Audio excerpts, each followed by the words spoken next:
Camarades travailleurs, avant tout propos, je dois au début de cette nouvelle année vous présenter mes vœux de bonne et heureuse année, de courage, de longévité, de prospérité dans vos affaires. Vous êtes nombreux, vous travailleurs de différentes catégories socio-professionnelles, à m'appeler ou à m'envoyer des messages presque tous les jours pour me demander de vous aider à vous situer quant à la meilleure position à adopter par rapport à la campagne électorale en cours. La réception de vos multiples messages qui traduisent l'embarras des uns et des autres m'a amené à comprendre que plusieurs travailleurs sont dans l'embarras de choix pour ces élections législatives du 8 janvier 2023. Voilà pourquoi j'ai pris la décision de partager avec vous mon analyse de la situation et des critères qui doivent guider le choix des travailleurs pour ces élections législatives. Premièrement, est-ce que cette Assemblée nationale défend vraiment les intérêts des travailleurs? On doit se poser cette question. Normalement, à l'Assemblée nationale, chaque couche socio-professionnelle devrait avoir son quota. Ainsi, toutes les couches socio-professionnelles, y compris les travailleurs, pourront mieux comprendre et défendre leurs intérêts pendant l'étude et le vote des différentes lois. Avec le pouvoir du président Patrice Talon, seuls les partis choisis par le pouvoir participent aux élections. Les autres partis, comme le Parti communiste du Bénin, reconnu de tous plutôt comme parti père de la démocratie au Bénin, qui ignore que c'est grâce à la lutte essentiellement du PCB, soutenu par d'autres, que la démocratie est arrivée au Bénin. Pourtant, ce parti est écarté quand bien même il remplit toutes les conditions pour participer aux élections. Des partis siamois comme l'UPR, le BR et leurs partis satellites comme Moël, Bénin, UD, BDN et consorts n'ont d'autre rôle à jouer que de soutenir aveuglement toutes les lois scélérates initiées par le président Patrice Talon et son gouvernement. Et ces lois-là, vous les connaissez, c'est la loi sur l'embauche qui permet par exemple de radier les travailleurs du public comme du privé à tout moment. La loi qui réduit le droit de grève et va jusqu'à criminaliser la grève, c'est-à-dire tu fais grève, tu peux aller en prison et payer des amendes.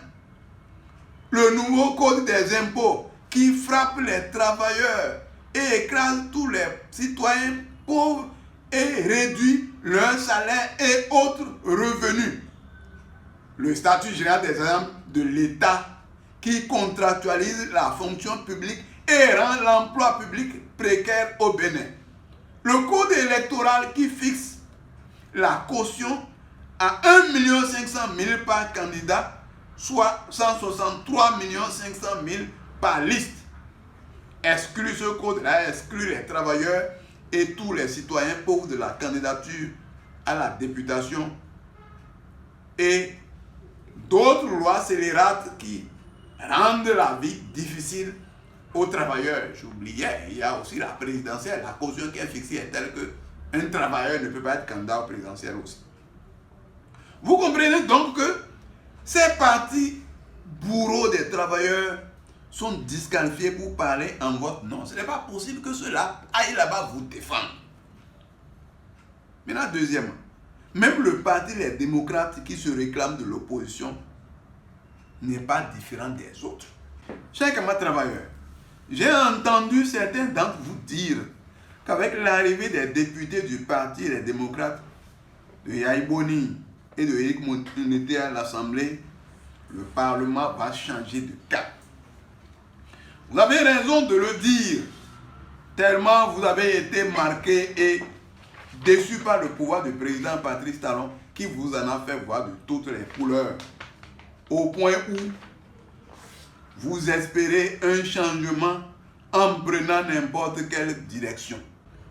Je suis membre du bureau directeur de la CSTB depuis 2002 et secrétaire général adjoint de la CSTB d'octobre 2013 à septembre 2017, mois dans lequel j'ai été élu secrétaire général confédéral de la CSTB.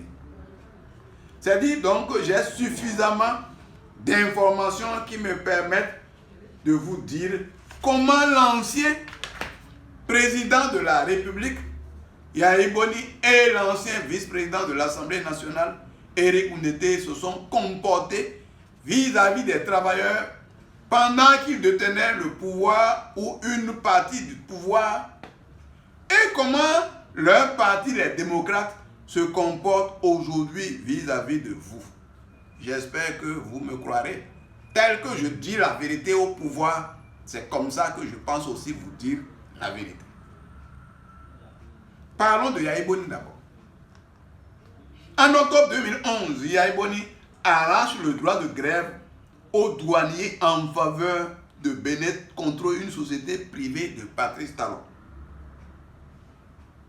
Le 4 mai 2011, à Nati Tengou, des manifestants pacifiques, y compris des travailleurs, sont cruellement réprimés. Le jeune Elhadji Kouabi Fawaz est froidement abattu par la police aux ordres du pouvoir de Yahya Boni. Ce crime n'a jamais été puni. Au contraire, les victimes sont arrêtées et déportées de Nati Tengou à la prison civile de Miserete dans l'Ouémé, où ils ont passé 6 mois avant d'être libérés grâce à vos différentes pressions, vous travailleurs. En octobre 2013, Yahya Boni ordonne de gazer les secrétaires généraux des confédérations et centrales syndicales qui manifestaient pacifiquement devant la Bourse du travail de Cotonou, lieu sacré des travailleurs, avec plusieurs blessés graves parmi les secrétaires généraux et les autres manifestants. Rappelez-vous les propos tenus par le président Yahya Boni, qui a assimilé le sang des manifestants blessés au sang de mouton. J'espère que vous n'avez pas oublié. Moi-même, Naini Kassamampo, qui vous parle, j'étais personnellement témoin de l'événement. L'actuel statut général des agents de l'État, qui contractualise la fonction publique et précarise l'emploi public, a été élaboré et voté sous Yahya Boni. En avril 2014, il y a eu un deal entre le président Yahya Boni et les secrétaires généraux de certaines confédérations et centrales syndicales pour lever une motion de grève sans l'avis des travailleurs à la base. La CSTB perd ses 2 sièges au Conseil économique et social CES en faveur de 2 confédérations non représentatives, COSI Bénin et CSPIB. Yahya Boni a donc violé le code de travail et ses décrets d'application sur la représentativité des travailleurs. En 2019, le président Patrice Talon poursuit dans le même sens en complotant contre la CSTB, dont les sièges ont été cette fois-ci donnés d'abord toujours à la COSI Bénin et à l'UNSTB. Ce sont ces 2 confédérations qui siègent actuellement au CES à la place de la CSTB, qui a pourtant été toujours première à toutes les 3 élections professionnelles nationales. La CSTB a toujours été première, mais nous ne sommes pas au CES à cause des complots qui ont commencé depuis le temps de Yahya Boni. C'est pour dire, lorsque je parle de Yahya Boni, par rapport aux travailleurs, c'est pour voir en quoi Yahya Boni n'a pas aidé les travailleurs. Deuxièmement, parlons un peu de Éric Oundété. Éric Oundété, premier vice-président de l'Assemblée nationale, à la 7e législature, participe au vote des lois scélérates contre les travailleurs et les peuples du Bénin. Loi sur l'embauche et loi sur le retrait du droit de grève et autres lois. En octobre 2022, vote d'une loi criminalisant la grève par UP et BR, la CSTB et quelques organisations démocratiques du Bénin, épris de justice et de paix, protestent, dénoncent, soutiennent les travailleurs dans leurs protestations. Le parti Les Démocrates de Éric Oundété Yaïboni ne dit rien. Donc, Éric Ngunete n'est pas avec vous, camarades travailleurs. Choix des membres maintenant de la CBDH, c'est la Commission béninoise des droits de l'homme. Éric Ngunete, président du comité de sélection et premier vice-président de l'Assemblée nationale, tripatouille avec des secrétaires généraux comploteurs et écarte le représentant de droit de la CSTB, parce que la CSTB était la confédération la plus représentative. Ils écartent le droit, le représentant de la CSTB, qui avait pourtant 45% en faveur du représentant de la CSUB, qui n'avait que 1% aux élections professionnelles nationales. Le premier vice-président de l'Assemblée nationale a piétiné ainsi la loi sur la représentativité des travailleurs. Présence des forces Barkhane au Bénin. Pendant que le vent du patriotisme souffle un peu partout en Afrique, et qu'au Mali, au Burkina, au Niger et même ici au Bénin, les peuples exigent le départ des troupes françaises, le parti Les Démocrates, tout comme l'UPR et le BR et autres, soutient la présence des troupes françaises au Bénin en se taisant. Les démocrates n'ont rien dit. Que les troupes françaises arrivent dans le pays de Béhanzin, de Bioguerre, de Kaba et autres, et qui se taisent. Alors que ce sont ces troupes françaises qui sont à la base de l'insécurité dans notre pays. Au nord, par exemple, du Bénin, les travailleurs sont pourchassés par des djihadistes. Il y a déjà eu plusieurs cas de mort. Ngunete Éric n'a rien dit. Alors, peut-on dire que Ngunete Éric est avec les travailleurs? Généralement, lorsque les gens quittent le pouvoir, on oublie tout ce qu'ils ont fait. Et on ne garde que le côté positif. Et le problème qui se pose, c'est que lorsque vous posez des actes contre les administrés, contre les populations, il faut se donner l'occasion de présenter vos excuses. Donc, c'est ça le problème. Nulle part le président Yaïboni n'a présenté ses excuses par rapport à tout ce que j'ai cité là. Par rapport à ce qui est passé. Je ne parle pas de ce qui est présent où ils ne disent rien. Nulle part Éric Ngunete n'a présenté ses excuses. Encore que là, lui, j'ai eu l'occasion de le rencontrer. J'ai rencontré le parti Les Démocrates, ils m'ont rencontré. Et je leur ai dit certains des griefs que les travailleurs ont contre eux. Mais jusque-là, ils n'ont jamais fait d'autocritique. Au contraire, voilà maintenant les travailleurs sont attaqués par le pouvoir en place, par les députés en place, et ils se taisent. Ça veut dire que s'ils étaient à l'Assemblée, ils vont continuer à voter les lois scélérates. Donc, chers camarades, ne vous précipitez pas pour vous jeter dans les bras donc des démocrates pour penser que donc ils ont non. Il n'y a rien de nouveau. Ces gens-là sont des mêmes, je vous dis. Battons-nous pour avoir une assemblée représentative. On peut avoir effectivement une assemblée où toutes les couches socio-professionnelles ont de quotas.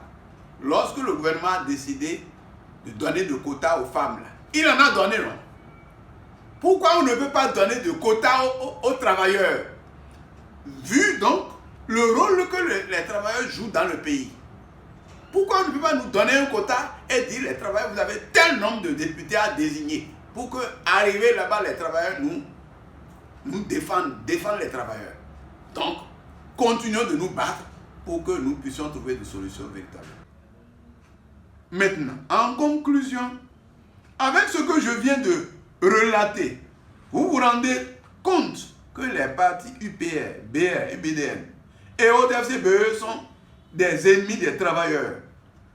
Toutes les informations que vous avez eues sur les démocrates et les précisions que je viens de vous donner montrent bien que même si les démocrates ont 100% de députés à l'Assemblée nationale, rien ne rassure et ne garantit qu'ils iront là-bas défendre vos intérêts, car ces gens se mettent toujours ensemble pour défendre leurs intérêts.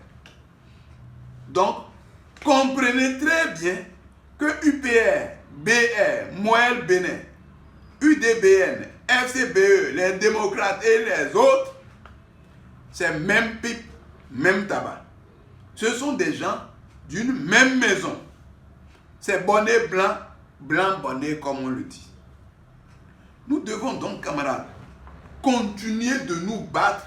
Parce que vous vous posez la question, qu'est-ce qu'il faut faire? Et si on ne va pas voter? Mais nous devons continuer de nous battre pour avoir une Assemblée nationale véritablement représentative où toutes les couches, y compris les travailleurs, sont représentés par quota. Sachez que si vous allez voter pour les démocrates, ou l'UPR, BR, Moël, Bénin, UDBN, ou pour tous les autres, vous participez au renforcement des lois scélérates du pouvoir autocratique du président Patrice Talon. Donc vous ne changerez rien. Donc ils sont en train de courir partout pour montrer que les élections sont inclusives. Alors qu'aucun travailleur n'a intérêt à aller voter le 8 janvier prochain, car cette élection n'est pas du tout inclusive. Elle est bel et bien exclusive et vous exclut, vous travailleurs. Donc, ce n'est pas la peine de dire, bon, donc c'est vrai, on parle de Yahya Boni, il avait fait ci, il avait fait ça, bon, il est différent de choses, mais en réalité, ils sont d'une même couche. Et quand l'heure vient de se mettre ensemble contre les travailleurs, ils se mettent ensemble contre les travailleurs. C'est ça ce que Yahya Boni a fait en son temps. C'est ce que Éric Oundété a fait en son temps. Et aujourd'hui, tous sont souvent entendus pour aller au vote. D'ailleurs, vous avez suivi comment la liste a été choisie. Certains disent, même si c'est un mouton qui va contre Talon, il faut voter contre le mouton. Ce n'est pas de ça qu'il s'agit.